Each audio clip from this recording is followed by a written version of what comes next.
Oh, Alexa's here. How surprising. I thought you'd be too busy with your little teaching thing to join us for something important. My mother's voice hit me before I even made it through the doorway. Not a greeting, not a hello. Just that tone, sharp and dismissive, like I was an unexpected guest at my own family dinner. I stood there holding a gift bag, something small I'd picked up on the way over, and watched them. My parents sat at opposite ends of the long dining table, glasses of champagne already half empty. And there, right in the center, in the seat that used to be mine when I was younger, sat Victoria, my younger sister. 29 years old and glowing like she'd swallowed the sun. She wore a cream-colored designer dress, the kind that costs more than my monthly rent. Her engagement ring caught the light every time she moved her hand, which she did often, like she wanted to make sure no one missed it. Her fiancé, Marcus, sat beside her, looking uncomfortable but saying nothing. I looked down at my cardigan. Simple, gray, clean, but worn at the edges. There was no place set for me. My name is Alexa Krill. I'm 34. I teach English at a public high school in Portland, Oregon. I've been teaching for 11 years. I love my job. I love my students. But to my family, I'm the one who settled. The one who chose the easy path. The one who was never quite enough. Come in, my father said, waving his hand like he was doing me a favor. We were just celebrating. I stepped inside and closed the door behind me. The house smelled like roasted lamb and expensive wine. Everything here always smelled expensive. Celebrating what? I asked, even though I already knew. There was always something to celebrate when it came to Victoria. Victoria's funding came through, my mother said, her voice bright and proud. $13 million. Can you believe it? $13 million for her startup. I looked at Victoria. She smiled at me, slow and satisfied. That's wonderful, I said. My voice came out steady. I'd had years of practice. We funded it ourselves, my father added, leaning back in his chair. Well, most of it. We brought in a few other investors, but we're the primary backers. It's a huge risk, but we've always known Victoria had the vision for something like this. $13 million. I set the gift bag down on the entry table. No one noticed.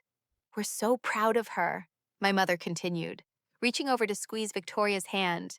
She's worked so hard for this, and she understands what it takes to build something real, something that matters. I stood there, 10 feet from the table, and felt the familiar weight settle into my chest. It wasn't anger. Not yet.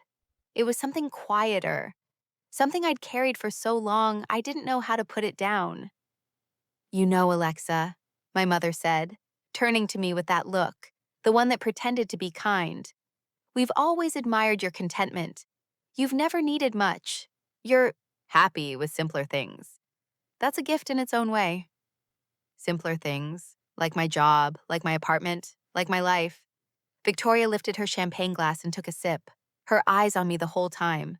Marcus shifted in his seat and looked away. I'm sure teaching is very fulfilling, my father said. It's steady work, reliable. Nothing wrong with that. Nothing wrong with that.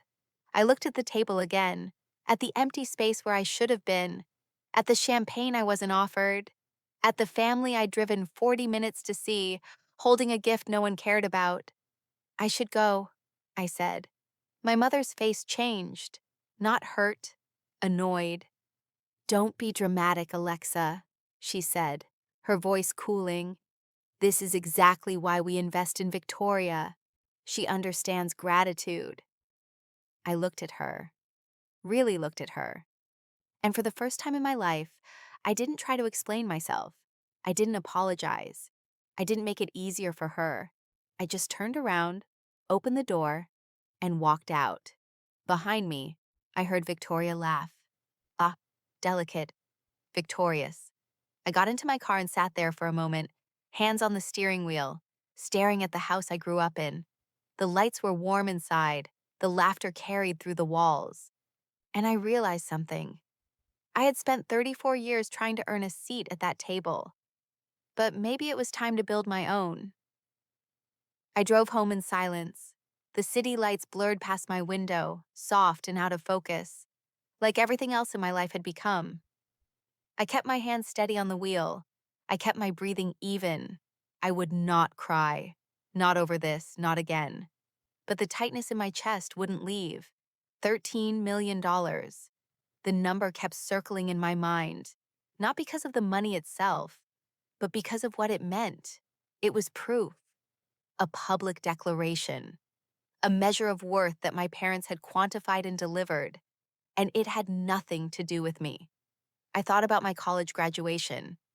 I was 22, top of my class, ready to start my teaching credential program. My parents arrived an hour late because Victoria had a gallery opening for her photography class. She was 19. They stayed for 15 minutes, took one photo, and left early to make it to her after party. I thought about 3 years ago when I won Teacher of the Year for my district. It was a big deal.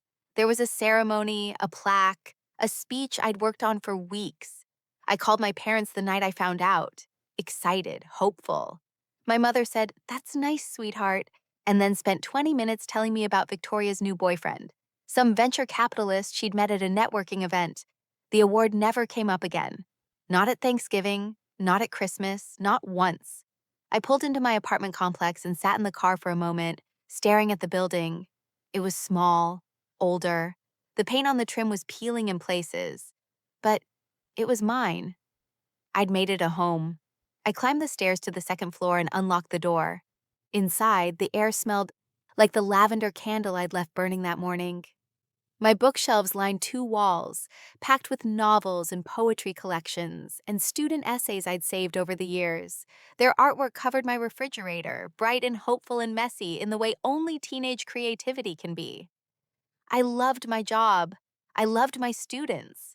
I loved the moment when a kid who hated reading finally found a book that spoke to them, when their eyes lit up and they asked if they could borrow it. But tonight, standing in my small kitchen, pouring a glass of wine with hands that still trembled slightly, I felt the weight of my parents' words settle deeper. Simpler things. Was I foolish? Had I chosen wrong? Did passion matter if no one respected it? I sat by the window and looked out at the building across the street. Lights glowed in a dozen apartments. I could see a family eating dinner together, a woman reading on her couch, a man pacing while talking on the phone. All these lives playing out in small lit squares. I took a sip of wine. It was cheap. I'd bought it on sale. My phone buzzed on the table beside me. I picked it up and saw Victoria's name on the screen. "Mom's upset you left. Can you just apologize? Tonight was supposed to be about celebration." I read it twice, then a third time. She wanted me to apologize. For what? For existing? For being hurt? For not performing gratitude while they handed my sister $13 million and handed me nothing but dismissal? I stared at that text for a long time. And something shifted inside me. Not anger. Not yet. It was quieter than that. Colder. It was the slow, crystallizing awareness that I had been complicit in my own erasure.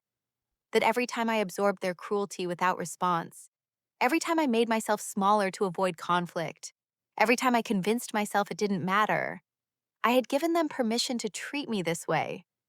I thought about all the times I'd been the understanding one, the peacemaker, the one who let things go because making a scene wasn't worth it, the one who showed up to every family event with a smile, even when there was no seat for me at the table. What if I stopped? What if I stopped being the one who made it easy for them? What if I stopped pretending this was okay? If you've ever felt invisible in your own family, if you've ever wondered when enough becomes enough, stay with me. This story is just beginning, and I think you'll want to see where it goes. Like and subscribe if you've ever been the forgotten one, because what happens next changes everything. I set my phone down without responding. I finished my wine, and then I opened my laptop and typed 2 words into the search bar. Estate planning attorneys near me. I couldn't sleep that night. I kept thinking about the search I'd typed into my laptop. Those 2 words that felt both ridiculous and necessary. Estate planning attorneys. Why would I need one? I had nothing. No estate. No wealth to protect. Just a teacher's salary and a small apartment and a family that had made it clear I didn't matter.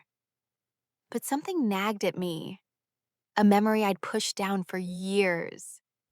My grandmother, Margaret Krill, she died 6 years ago. I was 28, still new enough in my teaching career that I was working 60-hour weeks just to keep up. I loved her. She was the only person in my family who ever really saw me, who asked about my students by name, who sent me handwritten letters about the importance of doing work that mattered. When she died, I was devastated. The funeral was a blur. My father handled everything. He was good at that, managing things, making decisions. He's a commercial real estate developer, successful, the kind of man who walks into a room and people listen. He told me he was taking care of the estate, that everything would be handled fairly, that I didn't need to worry about the details while I was grieving. So I didn't. I signed the papers he put in front of me. I trusted him. He was my father. I got up from the window and went to my closet. In the back, behind winter coats I rarely wore, there were boxes. Moving boxes I'd never fully unpacked, filled with things from my old apartment, documents I'd stored but never looked at again. I pulled them out and started going through them. Old tax returns, lease agreements, bank statements.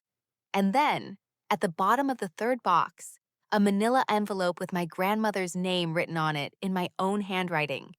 I opened it. Inside were the documents from her estate, settlement papers, distribution statements, and beneath those, something I didn't remember having, a copy of her will. I sat on my bedroom floor and started reading. The will was dated 3 years before she died. It was clear, specific, written in language that didn't leave room for interpretation. My grandmother had an investment portfolio, property holdings, assets she'd built over decades of careful saving and smart decisions, and she'd left most of it to me. I read it again, then a third time. The document named me as the primary beneficiary of her investment portfolio and her 2 rental properties in Seattle. Victoria was listed as the beneficiary of cash assets and jewelry. The estimated total value of the estate at the time of her death was approximately $8 million. $8 million. My hands started shaking. I grabbed the settlement documents, the ones I'd signed 6 years ago, the ones my father had assured me were fair and standard. I found the distribution statement. It showed I'd received $200,000, described as my full inheritance share. I stared at those words until they stopped making sense. Full inheritance share, 200,000 out of 8 million. Where was the rest? I went back to the will. I read every word. There was no ambiguity, no clause that gave my father discretion to redistribute, no language that suggested equal division. My grandmother had been specific about what she wanted. She'd wanted me to have security. She'd wanted me to have options. And my father had taken it. I thought about Victoria's startup, $13 million. I thought about my parents' house, the one they'd renovated 5 years ago, right after my grandmother died. I thought about the new cars, the vacations to Europe, the casual way my mother talked about investments and property, as if money was something that simply appeared. It hadn't appeared. It had been stolen.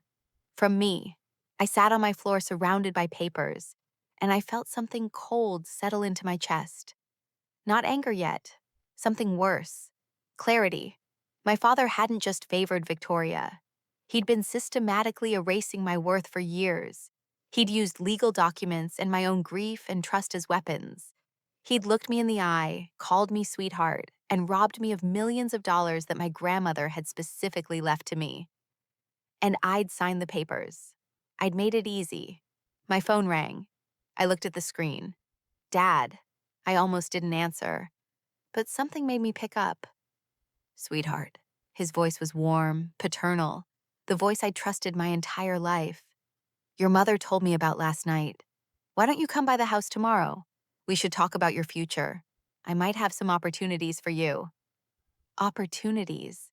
I looked down at the will in my lap, at my grandmother's signature at the bottom. at the date, at the clear, undeniable proof of what he'd done. "Sure, Dad," I said. My voice came out steady, calm. "What time?" I drove to my parents' house the next afternoon with my grandmother's will in my bag. I'd made copies. I'd highlighted the relevant sections.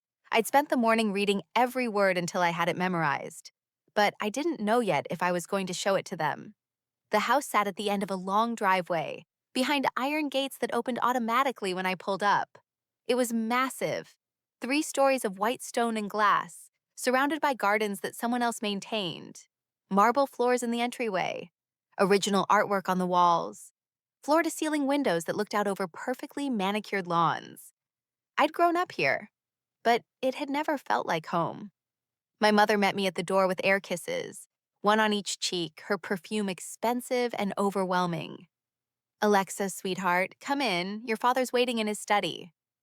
She led me through the house, her heels clicking on the marble, and I followed. Everything here was designed to impress, to remind you of what they had, what they'd built, what you weren't. My father's study was at the back of the house. Dark wood paneling, leather furniture, a desk the size of my kitchen table. He sat behind it like a CEO about to conduct a performance review. My mother perched on the arm of his chair, a united front. Victoria wasn't there. That felt intentional. "Sit, sit," my father said, gesturing to a chair across from him. The chair was lower than his. I noticed that. I'd never noticed it before, but I noticed it now. I sat down and put my bag on the floor beside me. "So," my father began, leaning back in his chair with the easy confidence of a man who'd never been challenged. "Your mother and I have been talking. We're concerned about you." "Concerned," I repeated. "About your future," my mother added. "Your ability to support yourself long term. Teaching is wonderful, of course, but it's not exactly a path to financial security." My father nodded. "We want to help you. We've always wanted to help you. But you have to be willing to make some changes." I waited. I'd learned that silence made people fill space with truth. "We're prepared to invest $50,000 in your career development," he said. "A master's degree, perhaps, or a career transition into something more financially viable. Business, finance. Something with real growth potential. Something they could respect." "We worry about you, sweetheart," my mother said, her voice dripping with false warmth. "You're 34. You're not getting any younger. You need to think about your future, about building something real." Real. As if my work wasn't real. As if my students weren't real. As if the life I'd built wasn't real because it didn't come with a 7-figure bank account.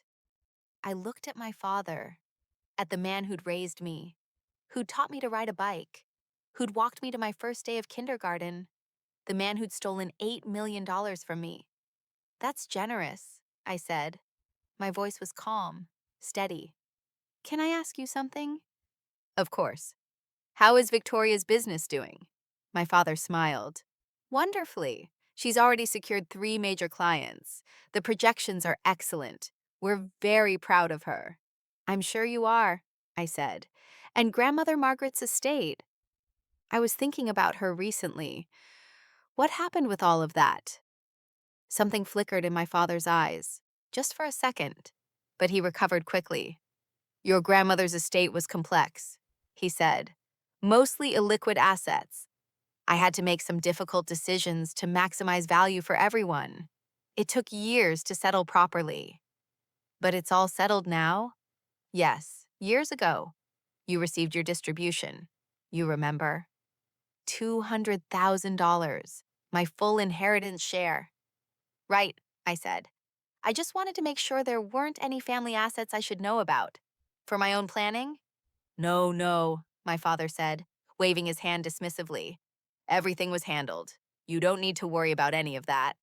My mother leaned forward. "You should be grateful Victoria is doing so well. At least one of you won't need our help forever." The words landed like a slap. Casual, careless, cruel. I looked at her, really looked at her, and I wondered how I'd spent 34 years trying to earn love from someone who was incapable of giving it. "I appreciate the offer," I said, standing up. "I'll think about it."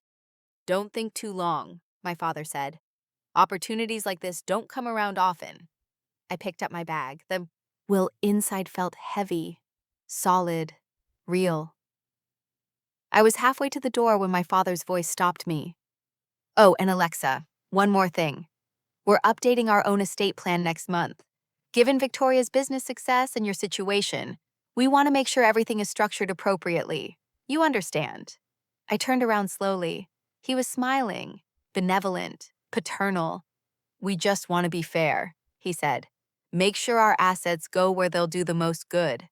My mother nodded. It's the responsible thing to do.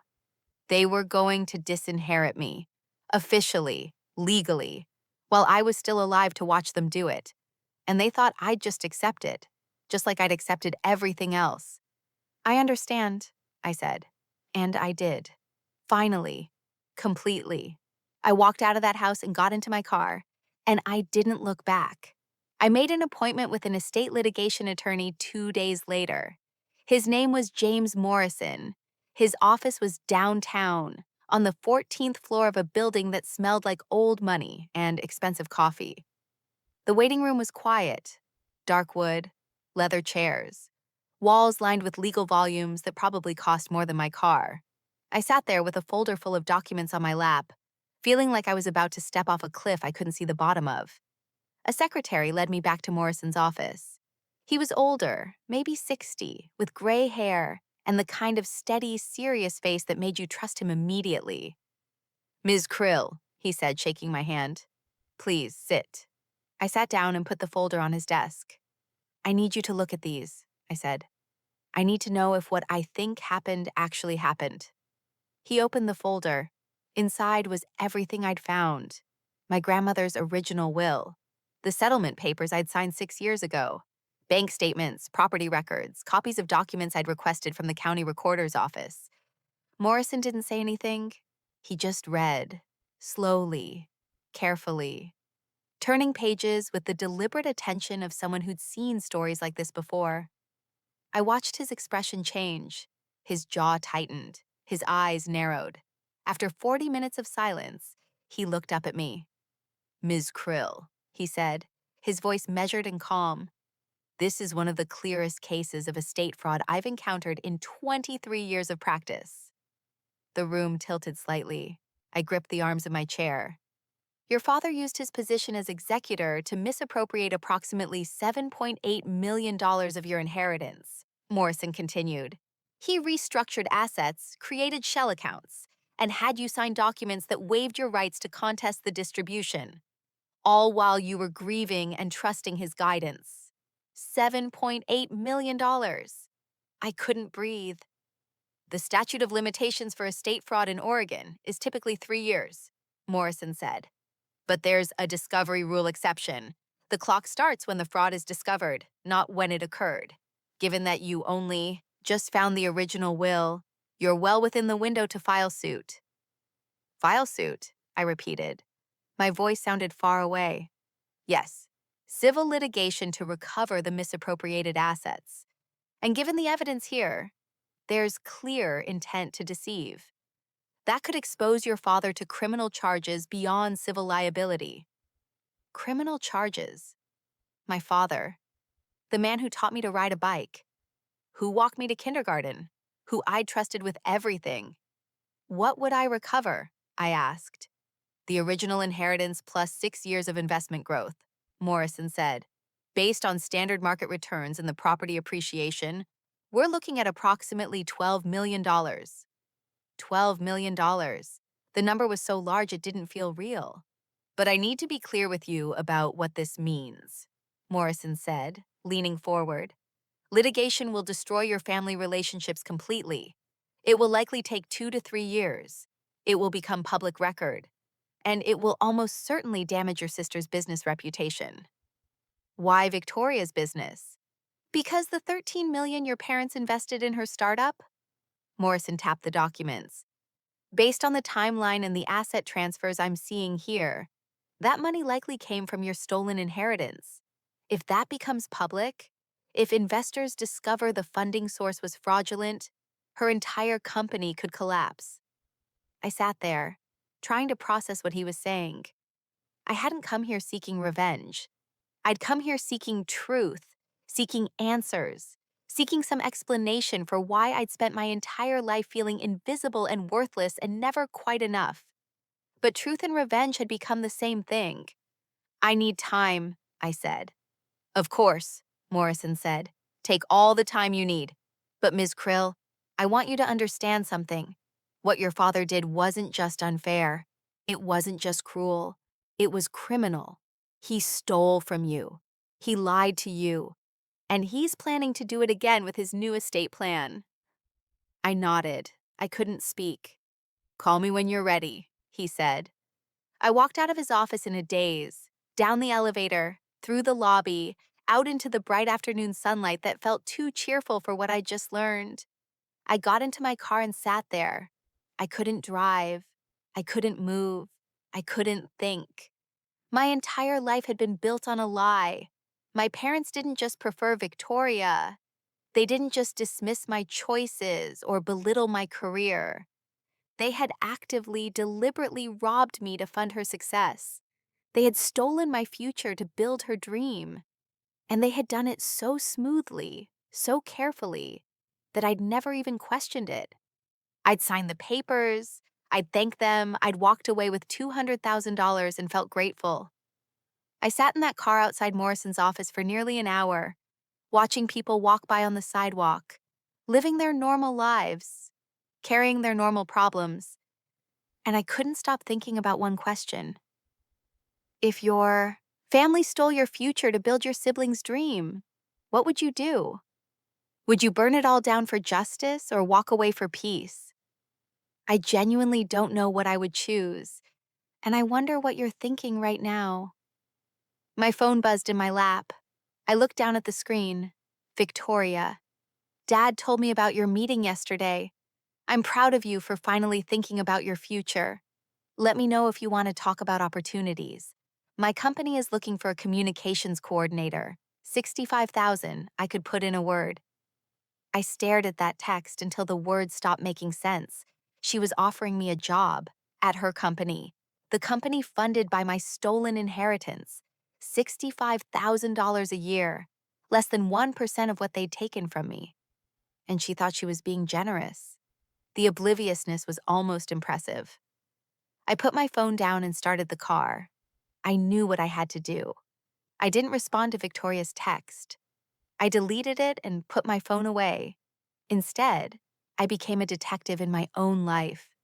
Morrison had given me a list of documents to gather: public property records, tax returns, financial statements, anything that could prove what my father had done. I started with the county assessor's office. I requested every property record associated with my grandmother's name. It took 3 days for them to process the request. And when the documents arrived, I spread them across my kitchen table and read every page. My grandmother's primary asset had been a commercial property portfolio, 4 buildings in downtown Portland, small office complexes that she'd purchased in the 80s and 90s, back when the area was still affordable. She'd rented them out for decades, maintained them carefully, watched their value grow. Those buildings were worth approximately $2 million when she died. Now they were worth over $6 million. And according to the property records, they'd been transferred into an LLC 6 years ago. Right after her estate settled, the LLC was called Krill Holdings. The registered members were my father and my mother. My name appeared nowhere. I sat there staring at those documents, trying to understand how this was legal, how my father had taken properties that were supposed to be mine and simply erased my ownership. Morrison explained it to me later.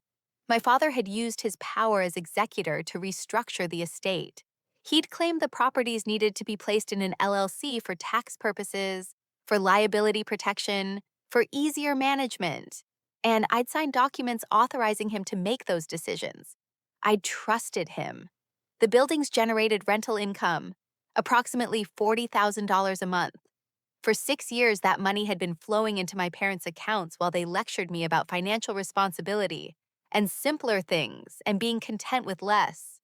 I pulled more records, bank statements, tax returns I requested from the IRS. My grandmother's advisor, a man named Robert Chen who'd retired to Arizona, agreed to talk to me on the phone. Your grandmother was very clear about her wishes, he told me. His voice was kind but sad. She wanted you to have security. She knew teaching didn't pay much, and she respected that you'd chosen it anyway. She wanted you to have options.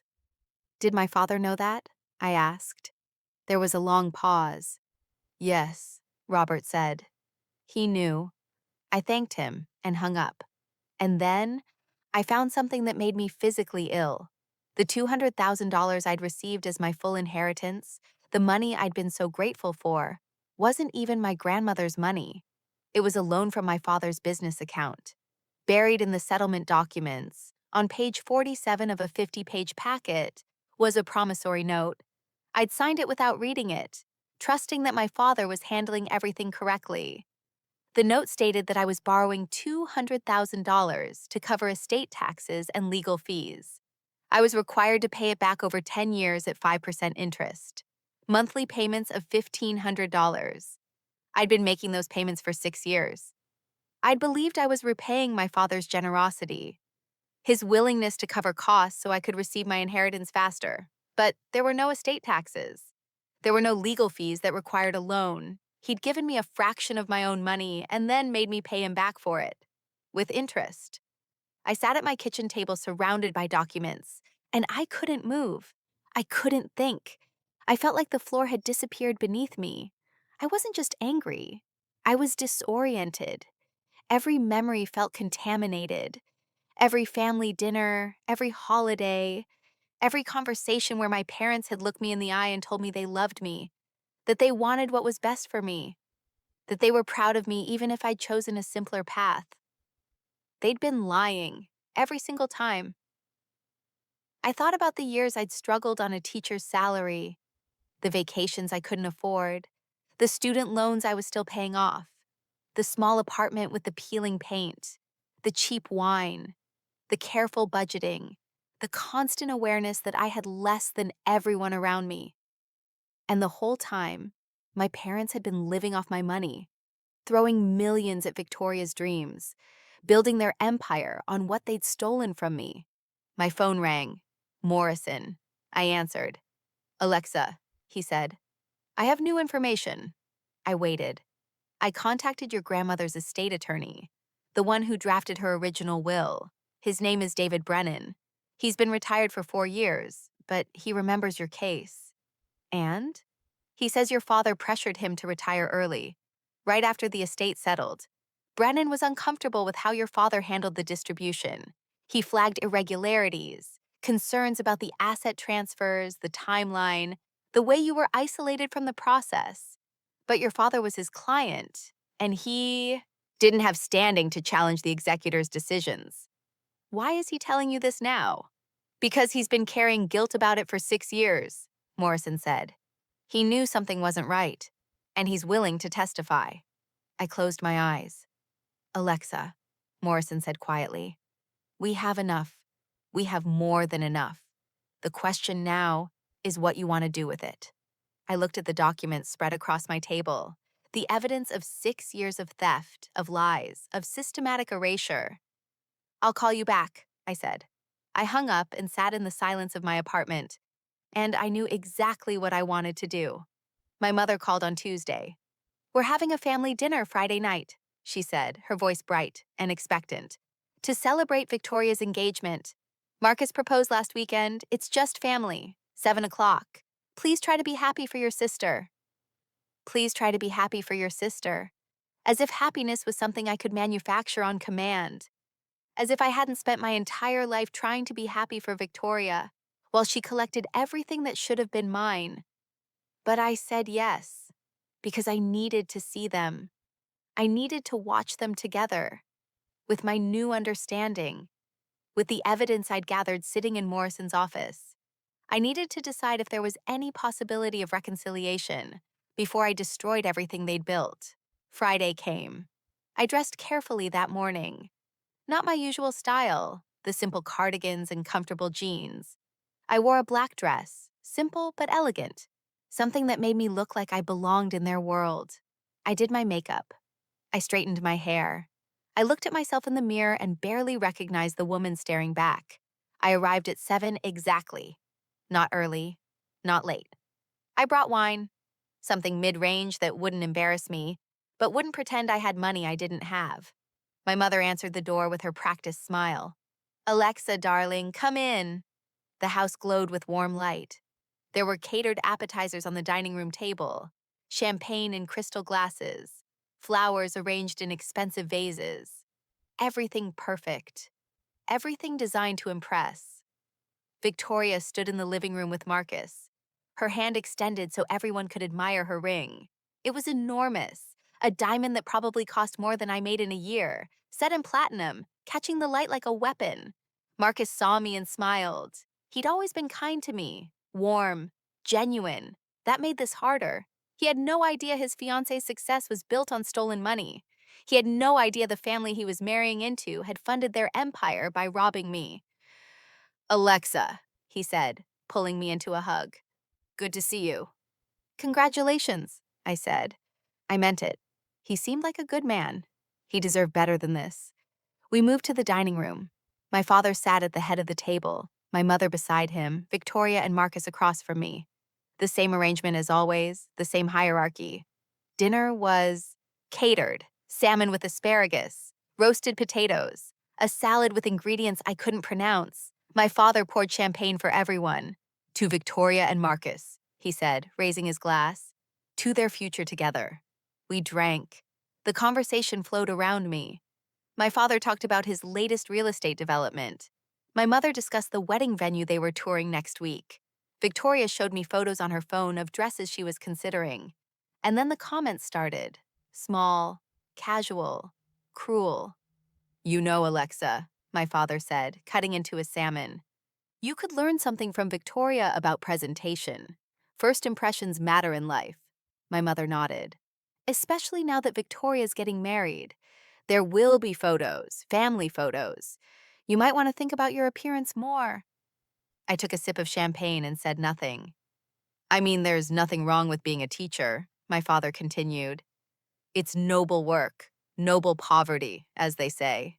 He laughed. My mother laughed. Victoria smiled uncomfortably. Marcus looked at me like he wanted to say something, but he didn't. I ate my salmon and stayed quiet.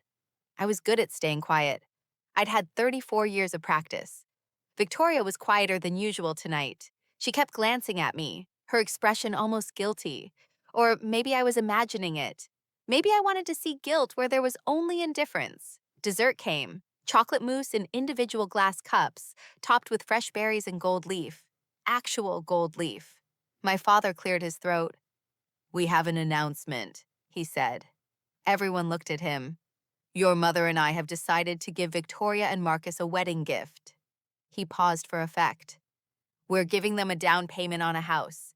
$800,000. The table erupted. Victoria gasped. Marcus looked stunned. My mother beamed. "Dad, that's too much," Victoria said, but she was already crying happy tears.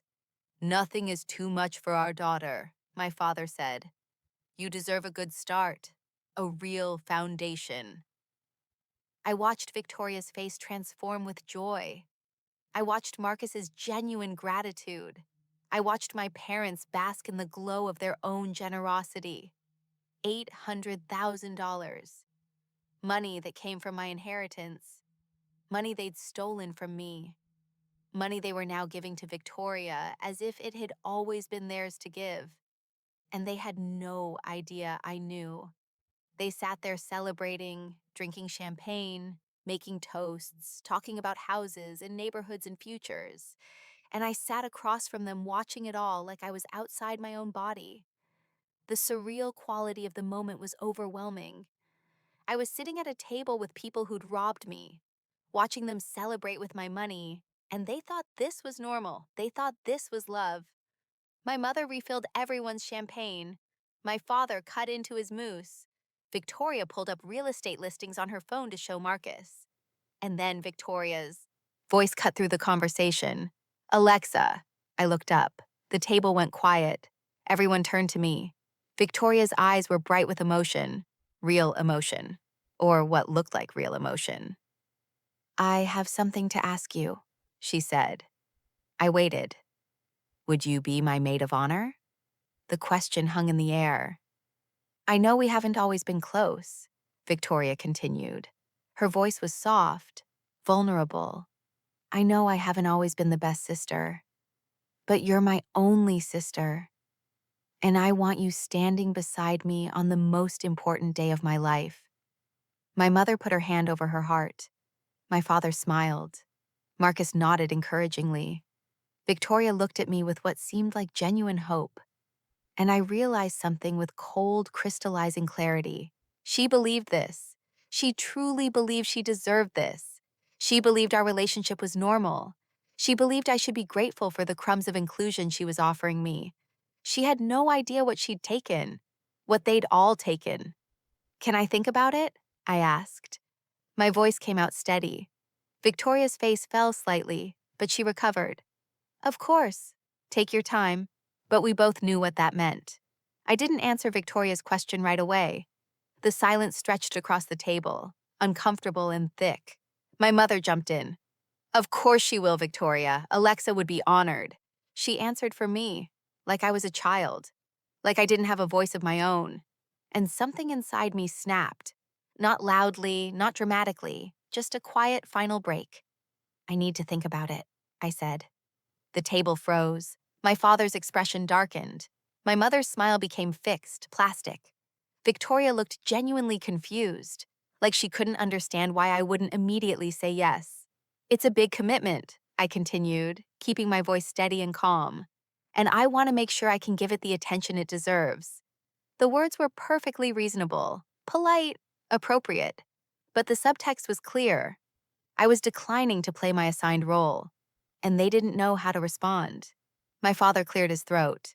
Well, don't take too long. Victoria needs to start planning. I understand, I said. Dinner ended awkwardly after that. Forced pleasantries. Quick goodbyes. My mother walked me to the door with a tight smile, and I could feel her disapproval radiating off her like heat. I got into my car and sat there for a moment, hands on the steering wheel, breathing. Then I pulled out my phone and called Morrison. He answered on the second ring. File the suit, I said. 3 words. That's all it took. Are you sure? Morrison asked. His voice was careful, professional. Once we do this, Alexa, there's no going back. I'm sure. This will be brutal, he said. It will be public. Family members will have to choose sides. Victoria's business will be investigated. Your parents' reputation in Portland's business community will be destroyed. Are you prepared for that? I thought. About Victoria's face tonight. About her genuine confusion when I didn't immediately agree to be her maid of honor. About the $800,000 gift my parents had just given her, funded by money they'd stolen from me. I understand, I said. File it. I'll have the draft complaint to you by tonight, Morrison said. Review it carefully. Make sure you're ready. I hung up and drove home through the dark streets of Portland, past lit windows and families having normal Friday nights. And I felt something I hadn't felt in years. Clarity. This wasn't about money anymore. Maybe it never was.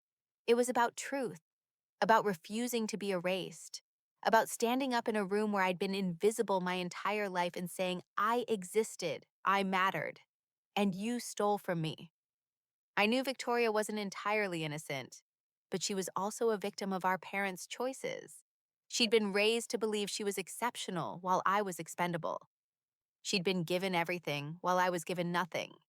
And she'd accepted it as normal because that's what they'd taught her. And Marcus. Marcus was completely innocent. He was about to have his engagement and his fiance's business imploded by revelations he couldn't have prevented.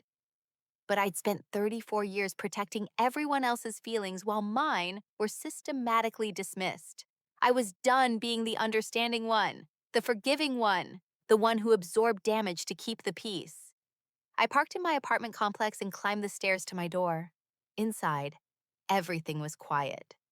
My books lined the shelves. Student artwork covered my refrigerator. My small, carefully maintained life. The alternative was spending the rest of my life watching my family celebrate with my stolen inheritance while I struggled on a teacher's salary, expected to smile and be grateful for their scraps. I couldn't do that anymore. At midnight, my phone buzzed with an email from Morrison. The subject line read, "Review and approve. Once we filed, there's no going back." I opened it. The attachment was a PDF, 63 pages long, the complaint. I poured myself a glass of wine and sat down at my kitchen table. And I started to read. Page 1 detailed my grandmother's estate, the original will, the assets, the clear, explicit instructions about who should receive what. Page 5 detailed my father's actions as executor, the timeline, the asset transfers, the shell accounts. Page 12 detailed the fraud, the documents I'd signed without understanding, the loan I'd been repaying for 6 years. Page 23 detailed the damages, $7.8 million stolen, 6 years of investment growth, the current value, approximately $12 million. With each page, I felt something I hadn't felt in years. Power. Not the kind that comes from money or status or family approval. The kind that comes from knowing the truth and refusing to hide it anymore. I finished reading at 2 in the morning, and I clicked reply. Approved, I typed. File it Monday morning. The lawsuit was filed on a Tuesday morning at 9 a.m. I was teaching when it happened, standing in front of my third period English class, discussing themes of justice in To Kill a Mockingbird. We were talking about Atticus Finch, about moral courage, about standing up for what's right even when the whole town turns against you. The irony wasn't lost on me. Morrison texted me during the lesson. One word. Done. I looked down at my phone, then back up at my students. They were waiting for me to continue. So I did. I talked about justice and truth and the cost of doing the right thing, and the whole time I was becoming the protagonist in my own story. My phone started buzzing during lunch. Victoria first. What the fuck did you do? Then my mother. Call me immediately. Then my father. I listened to his voicemail in the teacher's lounge, surrounded by colleagues eating sandwiches and grading papers. His voice was icy, controlled. Alexa, I don't know what you think you're accomplishing, but you need to withdraw this ridiculous lawsuit before you embarrass yourself and this family. Call my attorney. The messages kept coming, each one more desperate, more angry. I turned my phone off. I had 3 more classes to teach. My students deserved my full attention. I taught 4th period, 5th period, 6th period. I discussed symbolism and character development and the power of language. I helped a student who was struggling with an essay. I laughed at a joke someone made about Shakespeare. And the whole time, I felt surprisingly calm. I'd expected to feel anxious, guilty, afraid. But instead, I felt clear, like I'd been carrying a weight for so long that I'd forgotten what it felt like to stand up straight. After school, I drove to Morrison's office. He was waiting for me in the conference room, papers spread across the table. Your father's attorneys have already called, he said. 3 times. What did they say? The usual. Threats of countersuits for defamation, emotional distress, abuse of process, standard intimidation tactics. He leaned back in his chair. They're scared, Alexa. They know we have them. What happens now? They're going to try to settle quickly, before this becomes public, before the press gets hold of it, before Victoria's investors start asking questions. He pulled out a legal pad. But we need to decide what you want. Full recovery plus damages, public acknowledgement of the fraud, criminal prosecution. I looked at the list he was writing. Option 1, accept a settlement, take the money, disappear. Option 2, demand a public apology, force them to admit what they did. Option 3, push for criminal charges, watch my father face potential jail time. Each option had consequences.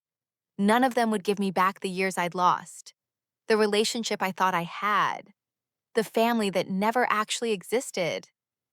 I need time to think, I said. Morrison nodded.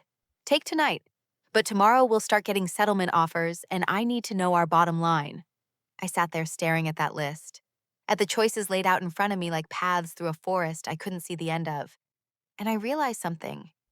Revenge isn't about punishment. It's about power.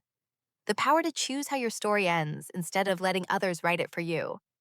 But here's what I keep wondering, the question that has no easy answer. When someone steals your past, can you ever really recover your future? Or is the act of fighting back its own form of freedom, regardless of the outcome? What would you do if you were sitting in that chair, holding that list? I opened my mouth to answer Morrison's question, but before I could speak, his assistant knocked on the door and opened it slightly. "Mr. Morrison," she said, her voice uncertain. "There's a Victoria Krill in the lobby. She says she needs to speak with her sister immediately." She paused. "She's crying." I looked at Morrison. He looked back at me, waiting. "I'll see her," I said. Morrison nodded and left the conference room. A minute later, Victoria walked in. She looked destroyed. Her mascara was streaked down her face. Her hands were shaking. The polished veneer I'd seen my entire life was completely shattered. She sat down across from me. For a long moment, neither of us spoke. We were two women who'd grown up in the same house but lived entirely different childhoods. Shaped by the same parents into opposing roles, neither of us had fully chosen. "I didn't know," Victoria said finally. Her voice broke on the words. "I swear to God, Alexa, I didn't know about grandmother's will. I didn't know they stole from you." The words poured out in a rush. She'd received the lawsuit notification from her attorney an hour ago. She'd immediately driven to our parents' house and confronted Dad, and he'd admitted everything. "Not apologetically," Victoria said, her voice bitter. "He was defensive. He said he made strategic decisions to maximize family wealth. He said you were too impractical to manage a large inheritance responsibly." Too impractical. I'd heard that word my entire life. I looked at Victoria and tried to decide if I believed her. If she really hadn't known. If she'd really been as blind to our parents' manipulation as I'd been. I wanted to believe her. I wanted to salvage something from the wreckage of our family. But I was so tired of making things easier for everyone else. "I always felt guilty," Victoria continued, "about the way they treated you, about the favoritism. I tried to include you. I tried to help. But I genuinely believed the inheritance was split equally. I thought grandmother left us both the same amount." She stopped, took a breath. "The 13 million they invested in my company," she said, her voice hollow. "That was your money, wasn't it?" I nodded. Victoria covered her face with her hands. And I saw it.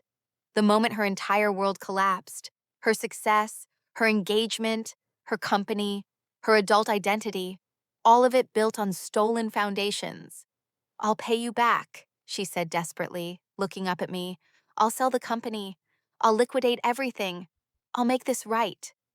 But it wasn't that simple. "Your company employs 43 people," I said quietly. "You have investors beyond mom and dad. You have contracts, obligations. You can't just unwind it all without destroying innocent lives." "I don't care," Victoria said. "I can't build my life on stolen money. I can't accept their investment knowing where it came from." She meant it. I could see that. She was genuinely devastated, genuinely willing to sacrifice everything to make amends. But her guilt didn't undo the years of casual cruelty, the dismissive comments, the way she'd accepted her position as the golden child without ever questioning what it cost me. "I don't want to destroy your company," I said. And it was true. This was never about hurting Victoria. It was about holding our parents accountable. But Victoria shook her head. "How can I keep it? How can I go to work every day knowing that every success, every milestone, every achievement was funded by money they stole from you?" "You didn't steal it," I said. "No, but I benefited from it. I accepted it. I never questioned where it came from or why they were so willing to invest millions in me while you struggled on a teacher's salary." She wiped her eyes. "I should have questioned it. I should have seen it." Maybe she should have. Maybe we both should have seen a lot of things. "What are you going to do?" I asked. Victoria looked at me. Her eyes were red but determined. "I'll testify against them," she said. "I'll tell the court everything I know about their finances, their properties, the LLC, everything." I stared at her. "And I'm going to tell Marcus the truth tonight," she continued, "about all of it, about where the money came from, about what our parents did." If he still wants to marry me after this, we'll figure it out together. But I can't keep living in their version of reality. The offer hung between us, an olive branch, a betrayal of our parents, a choice that would reshape our entire family structure. They'll never forgive you, I said quietly. I know. Victoria's voice was steady now, calm. But I can't forgive myself if I don't do this. You're my sister, and they stole from you, and I've been complicit in it for 6 years without even knowing. I looked at her and saw something I'd never seen before. Courage. Not the kind that comes from confidence or privilege or having everything handed to you. The kind that comes from choosing what's right even when it costs you everything. Okay, I said. Victoria nodded. She stood up. And then she did something she hadn't done in years. She hugged me. Not the performative air kisses our mother had taught us, a real hug. Tight and desperate and full of grief for everything we'd lost and might never get back. I'm sorry, she whispered. I'm so sorry. And for the first time since this all started, I felt something other than anger. I felt sad for both of us, for the sisters we might have been if our parents hadn't turned us into weapons against each other. My parents responded to the lawsuit exactly how I expected them to, with aggression, with money, with the best attorneys in Portland. They filed a motion to dismiss within a week. The document was 48 pages long, and Morrison sent it to me with a warning that it would be difficult to read. He was right. They claimed the statute of limitations had expired, that my claims were frivolous, that I was engaged in a malicious campaign to extort money from my elderly parents. Elderly parents. As if they were frail victims instead of wealthy manipulators. But it was the character attacks that hurt the most.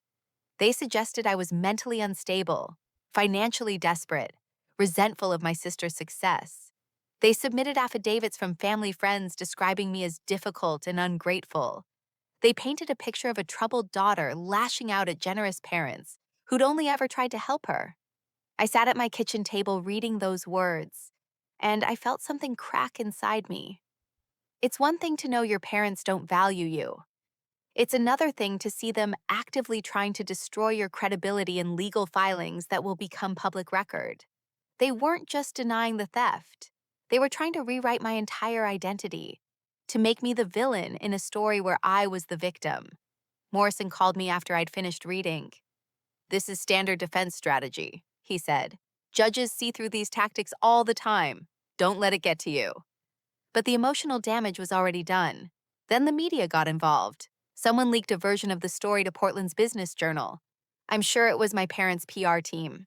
The headline read, "Local Teacher Sues Successful Parents Over E-State Dispute."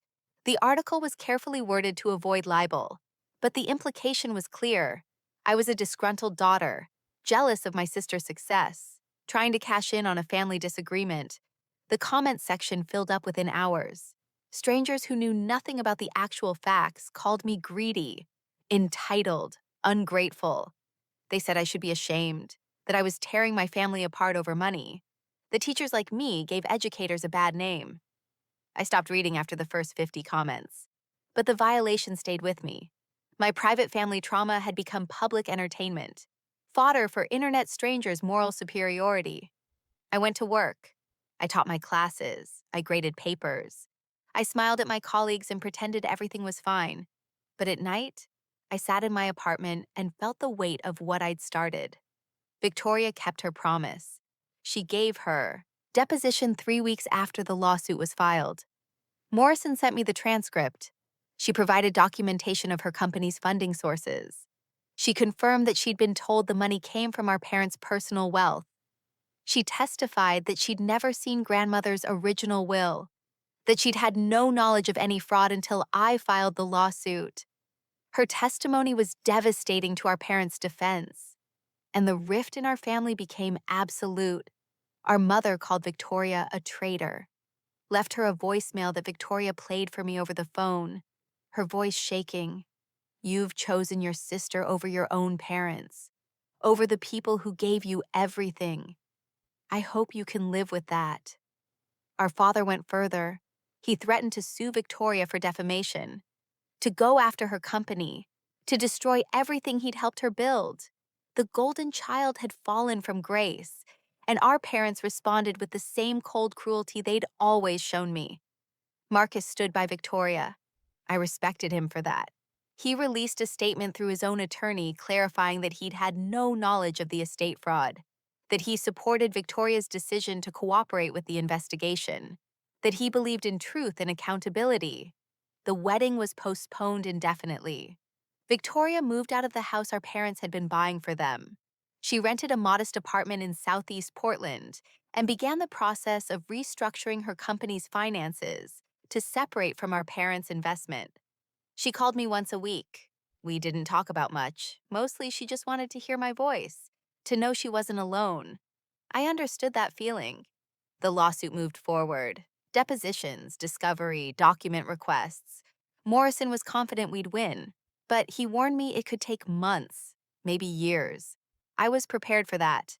What I wasn't prepared for was the phone call I got on a Friday night in late October. Morrison's voice was careful, measured. "Your father's attorneys want to meet," he said. "They're ready to discuss settlement terms." I felt my heart speed up. What changed? "Your father had a stroke this afternoon." The words hung in the air. "He's in the hospital," Morrison continued. "Stable, but serious. And his attorneys are using this as leverage. They're suggesting that the stress of the lawsuit is literally killing him, that if you continue to pursue this, you'll have blood on your hands." I closed my eyes. Of course they were. Of course they'd turn even this into a weapon against me. "What do you want to do?" Morrison asked. I stood at my kitchen window, looking out at the city lights, and I thought about my father lying in a hospital bed. I thought about the years he'd spent stealing from me, the lies he'd told, the way he'd looked me in the eye and called me impractical while he robbed me of millions. And I thought about the man who taught me to ride a bike, who'd walk me to kindergarten, who I'd loved before I understood what he really was. "We need to meet," I said. "Set it up." I stood outside the hospital that night, looking up at the windows of the cardiac unit glowing in the darkness. I hadn't gone inside. I hadn't called my mother. I hadn't asked which room he was in. I didn't want my father to die, but I also couldn't pretend his medical crisis erased what he'd done.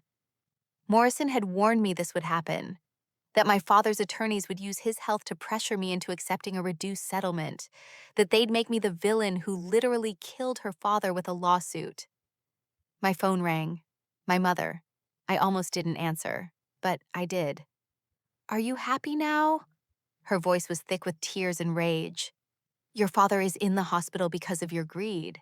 If he dies, his blood is on your hands." The accusation was absurd. My father's stroke was the result of 68 years of stress, diet, genetics. Not a lawsuit filed 3 weeks ago. But guilt is a powerful weapon, especially when wielded by a mother who knows exactly how to manipulate her daughter's empathy. I didn't respond. I just listened to her tirade. And then I hung up quietly. Victoria texted me an hour later. "I'm at the hospital. Mom won't let me see him. She's telling everyone I caused this by betraying the family.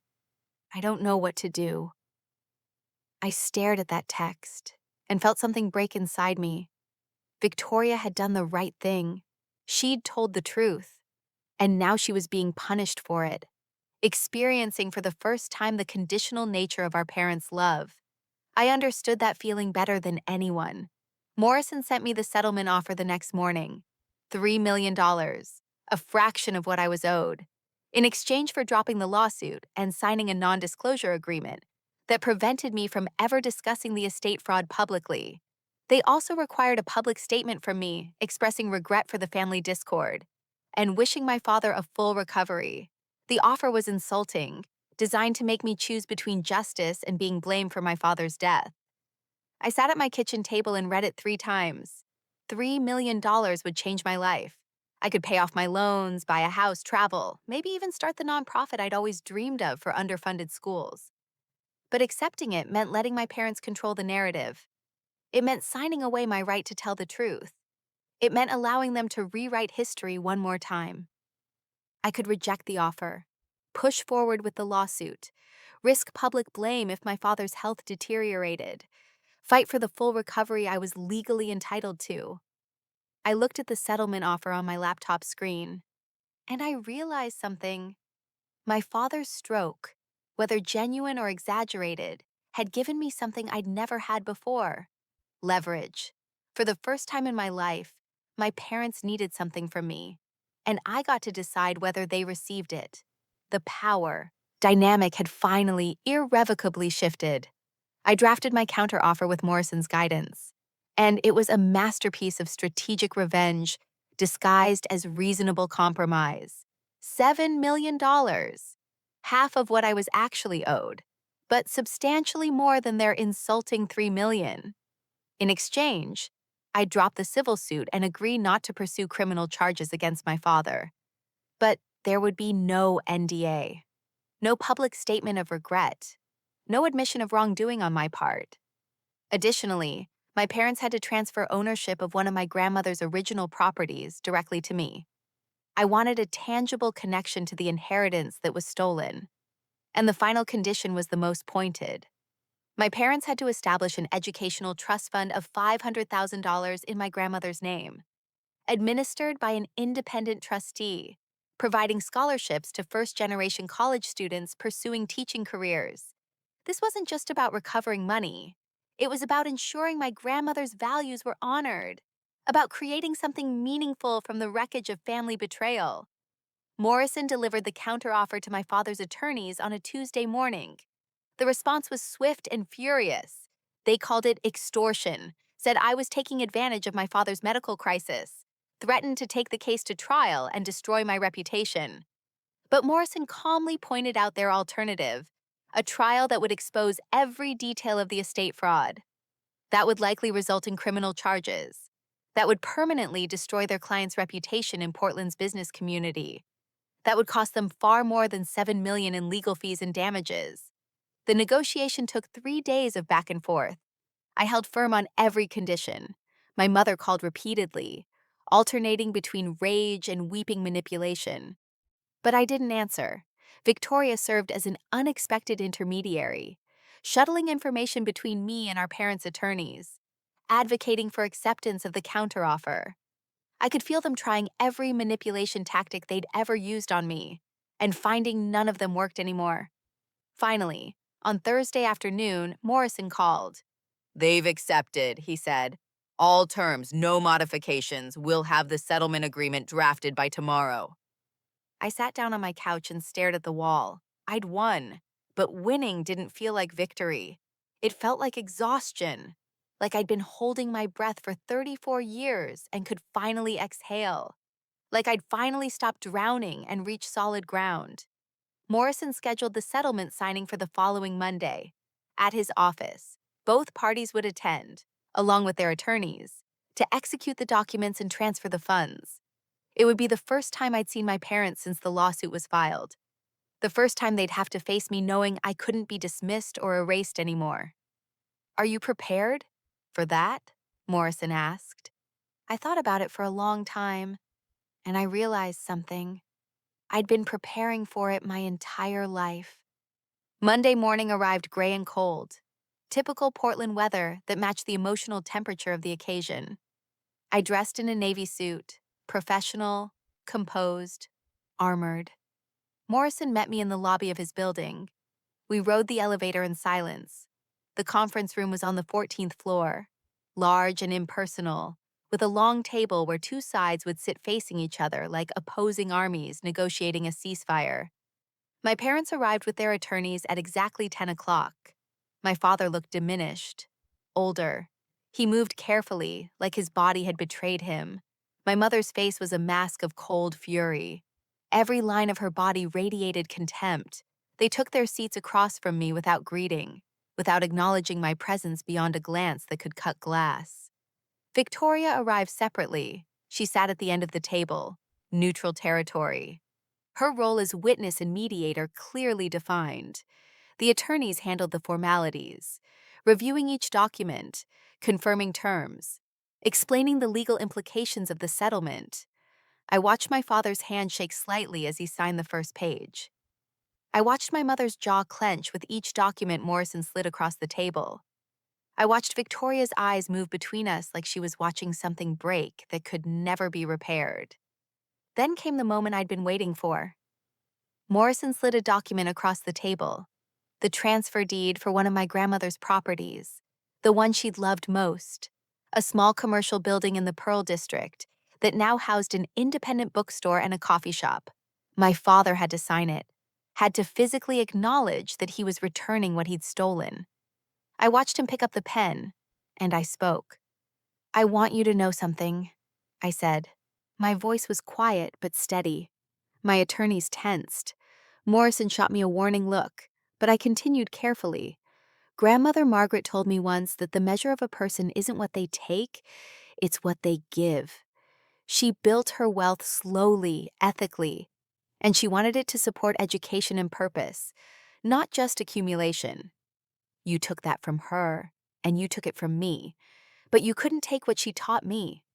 That integrity matters more than inheritance. My mother started to respond, but I held up a hand. "I'm not looking for an apology. I don't think you believe you did anything wrong. I think you genuinely believe you were entitled to make decisions about my inheritance, that you knew better than grandmother what I deserved. But here's what I need you to understand. I'm not doing this to punish you. I'm doing this because I refuse to be erased. I existed. I mattered to grandmother, and I matter now. You can't rewrite that anymore." The silence that followed was absolute. It wasn't dramatic, it wasn't cathartic, it was just true. A statement of fact that couldn't be argued with or dismissed. My father signed the deed without comment. The settlement was executed with mechanical efficiency. Funds were transferred, documents were notarized, copies were distributed. The meeting I'd built toward for months was over in 90 minutes. Everyone stood, gathered their papers, prepared to leave. And then my mother spoke for the first time. "You've destroyed this family," she said. Her voice was ice. "I hope you're satisfied." I looked at her, really looked at her, and I felt nothing but calm. "I didn't destroy this family, Mom," I said. "I just stopped pretending it was something it never was." I walked out of the conference room without looking back. Morrison followed me to the elevator. We rode down in silence. He walked me to my car in the parking garage. "You okay?" he asked. I nodded. "I will be." He left, and I sat alone in my car, hands on the steering wheel, staring at the concrete wall in front of me. And then I cried. Great, shaking sobs that felt like exorcism. Years of grief and anger and relief pouring out of me all at once. I cried for the family I'd thought I had, for the parents who'd never loved me the way I needed, for the sister I'd lost and found again, for my grandmother who tried to protect me even after she was gone.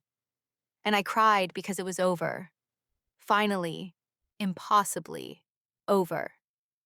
3 months later, I stood in front of my grandmother's building in the Pearl District, keys in hand, watching the morning light reflect off the windows. The bookstore below was opening for business. The owner was arranging a display of new arrivals.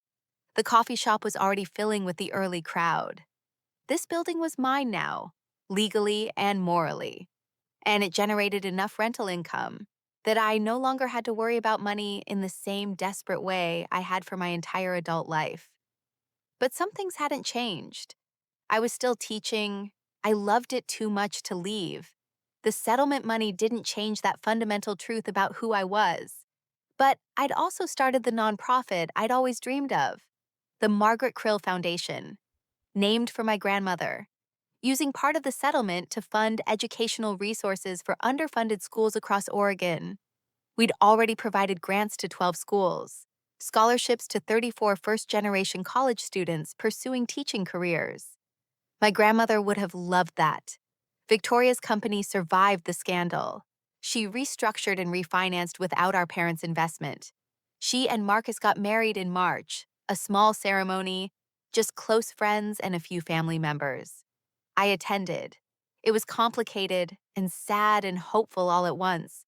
Victoria and I were rebuilding our relationship. Slowly, carefully, without the toxic dynamics of our childhood shaping every interaction. We had coffee once a month, Conversations that were sometimes awkward but increasingly honest. She was in therapy, processing her own trauma from being the golden child, learning that conditional love damages everyone it touches. I hadn't spoken to our parents since the settlement signing. They sent a Christmas card, generic, impersonal, no note, no signature, just their names printed at the bottom. I didn't respond, and I didn't plan to. I mourned the parents I wished I'd had, the family that never existed. But I didn't regret my choices. Some relationships are too damaged to repair, and sometimes the healthiest thing you can do is walk away. My father recovered from his stroke. I learned that through Victoria, not through direct contact. My parents had largely withdrawn from Portland's social scene, their reputation damaged by the lawsuit's public revelations. Some of their business associates distanced themselves. Others remained loyal, believing their version of events. I didn't track their lives closely. I was too busy building my own. Last week, I was teaching a unit on personal narrative. One of my students asked me a question. How do you know when to fight for something versus when to let it go? I paused, considered my answer carefully. You fight when staying silent costs more than speaking up, I said. You fight when the alternative is erasing yourself to make others comfortable. But you also recognize that fighting doesn't always look like anger. Sometimes it looks like boundaries, like choosing yourself, like walking away from people who will never see your worth. The student nodded, and I saw something shift in her eyes. Understanding, recognition. That evening, I sat in the apartment I'd bought with the settlement money. Nothing extravagant, just a two-bedroom in a quiet neighborhood with good light and space for all my books. And I thought about my grandmother, about the legacy that was almost stolen, about the journey from invisible daughter to woman who refused to stay erased. Revenge, I've learned, isn't about destruction, it's about reclamation, about taking back the narrative of your own life. If this story resonated with you, if you've ever had to fight for your own worth against people who should have protected it, I hope you'll like and subscribe. Not because I need the validation, but because stories like this matter. They remind us that we're not alone in our struggles, that justice is possible, and that sometimes the best revenge is simply refusing to disappear. I'm 35 now, a teacher, a nonprofit founder, a property owner, and most importantly, a woman who knows her own value. My parents took years from me, but they couldn't take my future. And in the end, that's the only revenge that truly matters. Living well, living honestly, living on my own terms. I'm finally completely peacefully free.